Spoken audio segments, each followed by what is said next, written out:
Olá, estudantes, tudo bem? Professora Suiela aqui. Nós vamos para a nossa web temática da disciplina de Sistemática 3, Pneumatologia. E eu gostaria da gente poder aprofundar um pouquinho mais, né, o tema da nossa discussão do fórum, né, que foi a respeito da RUA na criação. Primeiramente, gostei muito da discussão de vocês. Acho que foi uma discussão riquíssima.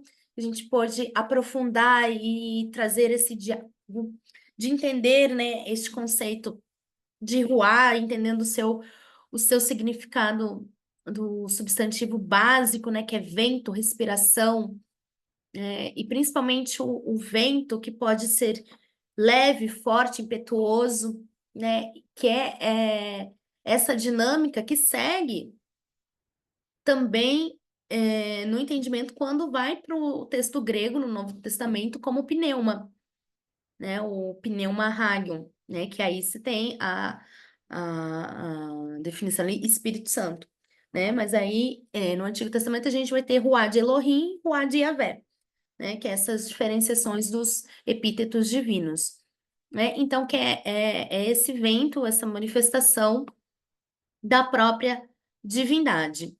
E aí, em Gênesis 1, 1 e 2, principalmente, a gente tem essa respiração, né, esse vento de Elohim, né, e a gente vai lembrar o texto, né, em princípio criou Elohim os céus e a terra era caótica, ou estava caótica e vazia, e a escuridão sobre as faces do abismo, né, então assim, havia escuridão sobre a face do abismo, e a Ruá de Elohim aquela que tremia sobre a face das águas. Né? Então, mostra que a Ruá está ali antes de se criarem o mundo, a Ruá se faz presente. Né? A gente tem toda a questão da organização, da ordenação do caos, né? Porque essa questão de Gênesis 1, essa questão da ordem do primeiro dia, segundo, até o sétimo, o sentido mitológico ali do texto é isso, é de organizar o caos. Né? Então, o texto, né, e o texto hebraico, ele traz, né, esse sentido bem claro de que a terra era caótica, havia caos, e aí precisou, então, a Ruá de Elohim tremer nessa água do abismo, para que, então, Elohim pudesse, então, criar o mundo, né? A Ruá, que é a própria manifestação, então, da divindade. E aí a gente vai tendo, né, conforme a sequência da narrativa de Gênesis 1 até 2, 4a, né, essa organização do cosmo, do mundo.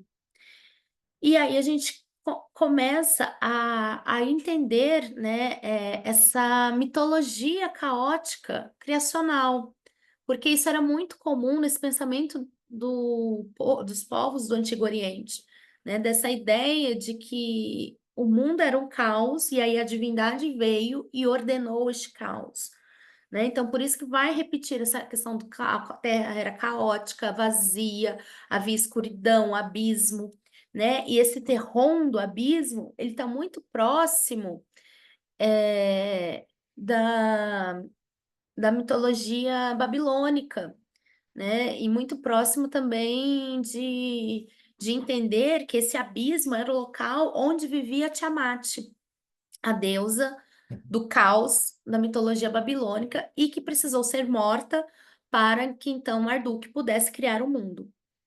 Né? E aí, por que que isso é importante? Porque esse texto de Gênesis, né, a gente falando, né, queria aprofundar mais com vocês o princípio ali da nossa discussão, para a gente poder aprofundar um pouquinho mais essa discussão de Gênesis 1, né? Porque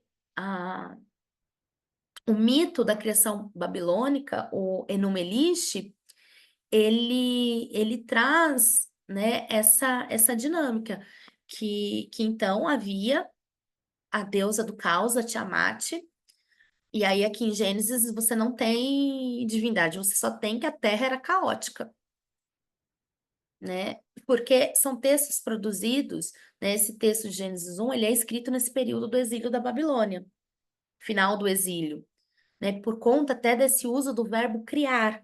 né? Que isso é um verbo usado muito em textos mais tardios, né? Os textos mais antigos não aparece o criar, aparece o fazer, né? Da ideia do oleiro fazendo o vaso de barro, né? Não o criar, o bará. Bará vai aparecendo em textos do período do exílio em diante. Então, isso nos ajuda a datar os textos. E aí a gente tem na mitologia babilônica, Enuma Elish, a gente tem Tiamat, então, que Marduk, então, mata Tiamat e a partir dos destroços do seu corpo, né, que é a divindade caótica, a divindade que habitava o abismo, né, o texto Enuma Elish fala disso, que ela habitava o abismo. Então, a partir do seu corpo, Marduk vai criando o mundo. E aí a gente pensar no contexto do exílio da Babilônia, né? As pessoas influenciadas, né, ouvindo outras culturas e com a necessidade de afirmar a sua identidade, a sua fé.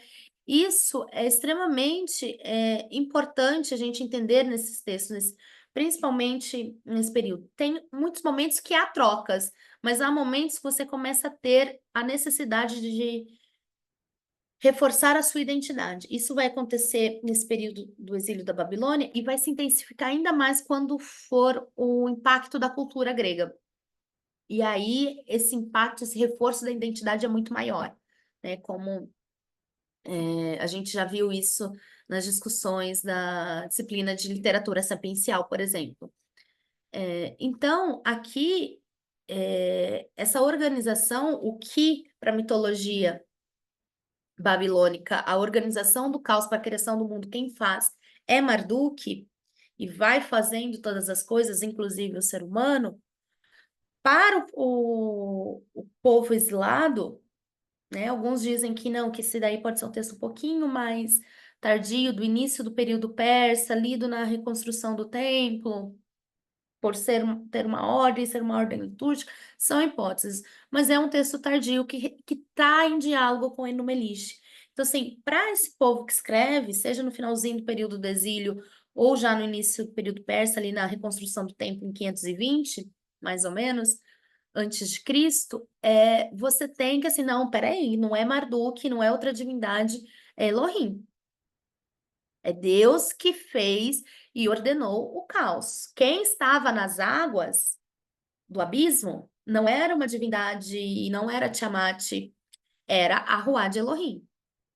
Então, era a Ruá de Elohim que tremia, que chacoalhava essas águas, e a partir disso, então, Elohim criou os céus e a terra, e aí diz, no primeiro dia fez isso, aquilo, porque o Bereshit bara Elohim, ali do começo, em princípio criou Elohim os céus e a terra, é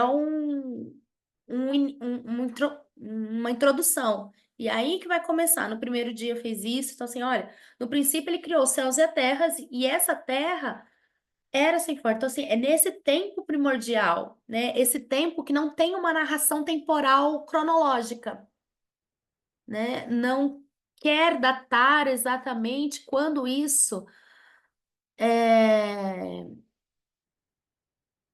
quando isso entrou, né, na discussão, né? Então, assim,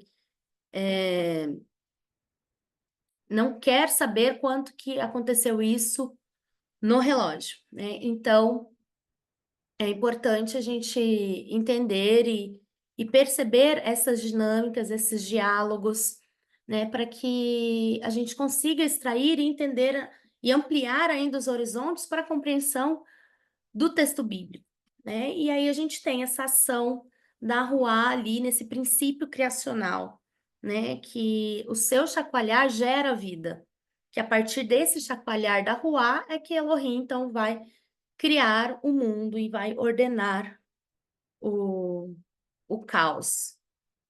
Então, a gente vai ficando por aqui. Qualquer dúvida, qualquer questão, não hesite em procurar, me chame, me fala, tá? Escreva e até a próxima.